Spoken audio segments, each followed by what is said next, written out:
You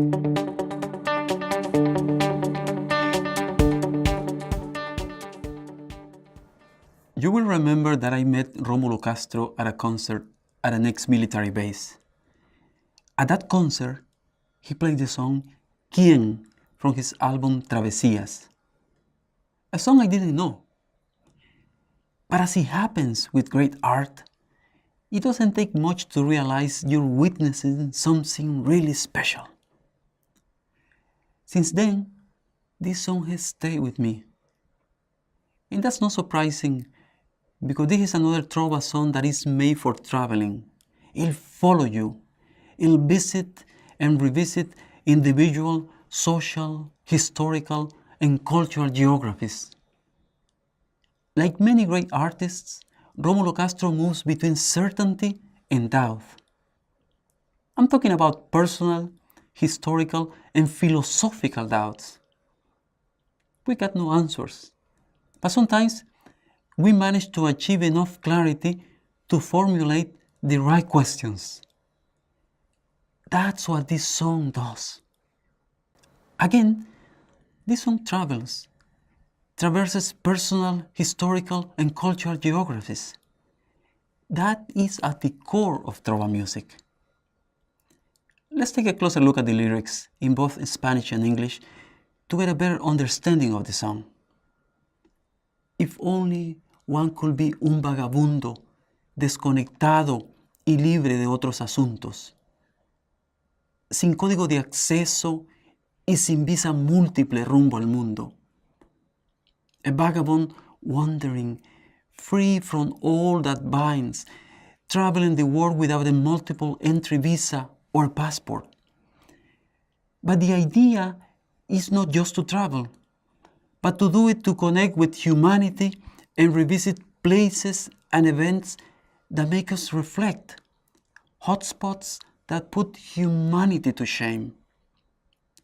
If we look at the song lyrics again in English, we will see that the focus is on a Christian in the Holy Land, a mother in trouble, Puerto Rican in Vieques, child in the dark, Hutu in a Tutsi's home, ugly girl, friend for no reason, Ethiopian in Eritrea.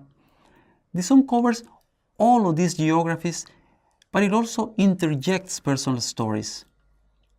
These people are also in conflict, left out of history, at the margins because of who they are, where they live, or how they look.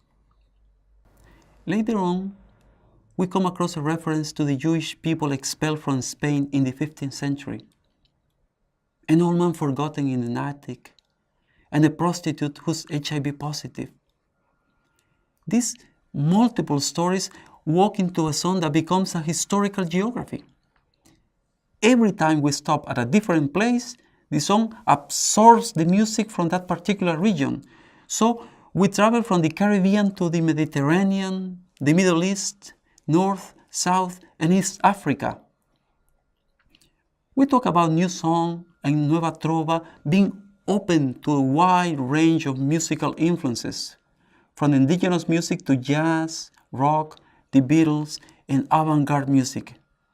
Again, this is part of that need to travel the world and to engage with history and universal events and causes. Silvio Rodriguez, Pablo Milanés, and Victor Jara sang about Vietnam, South Africa, Angola, Nicaragua, and other places of conflict where social injustices were committed. No one can be, or at least should be, indiferente, el corazón blindado al dolor de gente, because living like that is to be dead, seguro en el silencio y la eterna paz de quien yace ausente. If only one could be indifferent, his heart torn away from the pain of others, safe in the silence and eternal peace of blunt indifference. Is there a place for this type of music in Latin America or anywhere else? Is this idea of social responsibility or of an ethical art naive? This song is a time capsule, a rich tapestry of the human experience in which history, politics come together through deeply personal experiences. The Tutsi, the prostitute, people who reclaim their place in history and voice the injustice they have suffered. This song, Quien, is asking these questions. Who has suffered injustice? Who has committed atrocities? And who remains indifferent? The song is challenging us to see where we fit. The answers are deeply personal. The role of this type of music is not to provide answers, but to make us think. And if we manage to do that, the song has already fulfilled its goal. Nueva Canción and Nueva Trova have been asking questions and voicing concerns for many decades now.